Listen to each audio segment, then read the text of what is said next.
No, it's I think it rubs off on your teammates, and when they see that just over time, and everyone has their own process and does things completely different. Like I don't do things the same way Evan does, but everyone has what they feel is best to get them ready for whether it's practice, a game, anything during the week to get themselves ready for the game. And Evan is just very committed to his process and what he does. And I think when people see that, especially young players, they see a guy who's Evan, who's on year 8. I think it's 8. He's on year 8, and he still, has that drive and that hunger to be the best player he can be. He's out there, the first one out there warming up. He said he's staying late, all those things. He's doing all the extra things.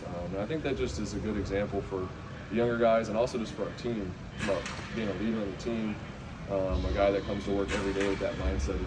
He doesn't change either. It's not like, I don't feel like doing it today, so I'm not gonna, I've done it every other day, but today I'm just gonna not go out there. He's very consistent, does the same thing every day, and it shows in the way he plays too, and he practices very hard. And during the season, he sits in there with quarterbacks after practice when we watch tape.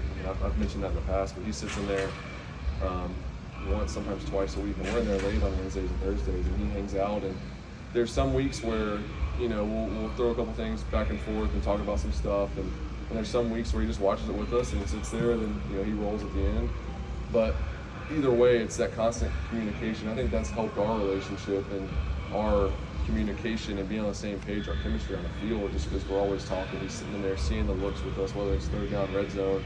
So that's been something too that just goes to your point of seeing the stuff he does here, but he also does that when there's not people watching on the field. He does it in meetings and after practice and after all that stuff when no one's here. So